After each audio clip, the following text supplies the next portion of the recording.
ডাকসু নিয়ে আমরা আসলে শঙ্কিত, প্রশাসন খুবই একপাক্ষিক আচরণ করছে। একপাক্ষিক আচরণ এই অর্থে আমরা দেখেছি বিশ্ববিদ্যালয়ের একজন প্রার্থী বিভিন্ন জায়গায় তার খাওয়া দাওয়ার আয়োজন, নানান আয়োজন পরিচালনা করার পর যখন শেষ হয়েছে তখন আমরা সার্কুলার দেখতে পেয়েছি এখন থেকে খাওয়া দাওয়া করানো যাবে না।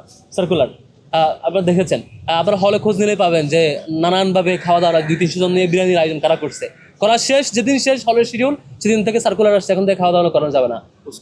তারপরে কালার প্রিন্ট নাকি দেওয়া যাবে না, কালার প্রিন্টের পোস্টার ওই যে নির্বাচন আচরণবিধিতে লেখা আছে কারো কালার প্রিন্টের পোস্টার 95% দেওয়া যাবে না। আপনি এখন ঘুরেন একটা নির্দিষ্ট প্রার্থী দেখবেন যে তিনি কমল মেডিয়েট বা বিভিন্ন নামে বিভিন্ন ক্যাম্পেইন করেছে, সেগুলোর পোস্টার এখনো সারা ক্যাম্পাস ঘুরছে।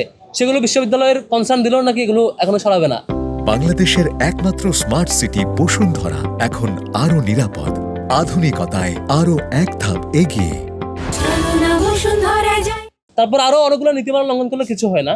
তা আমরা আবার এটাও দেখি যে নির্বাচন কমিশন সহ হল প্রবোস্ট সহ বিভিন্ন শিক্ষক কিন্তু একটি দলের প্রোগ্রামে গিয়ে দলের প্রতিনিধিত্ব করছেন, এবং সেটা আবার তিনি দল করতেই পারেন, কিন্তু সেটা আচরণে এভাবে করে মানে সিরিয়াসলি বহিঃপ্রকাশ ঘটানো, সেটা আমরা আতঙ্কিত।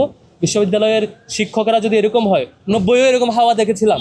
90-এর হাওয়ার পরবর্তীতে ডাকসু পরবর্তী শুধুমাত্র শিক্ষকদের কারণে, পরবর্তীতে ডাকসু তো বন্ধ হয়েছে শিক্ষকদের এই বাজে আচরণের কারণে। বিশ্ববিদ্যালয়ে গণরঙ্গের সূচনা হয়েছে।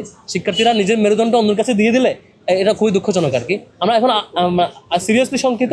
তবে বিশ্ববিদ্যালয়ের শিক্ষার্থীরা যে পরিমাণ স্বতঃস্ফূর্ততার সাথে ডাকসুতে অংশগ্রহণ করছে, আমার মনে হয় কেউ যদি এখানে বাধা হয়ে দাঁড়ায়, অন্য অ্যাপ্রোচে যায়, সেটা শিক্ষার্থীরা প্রতিহত করবে নিশ্চয়ই।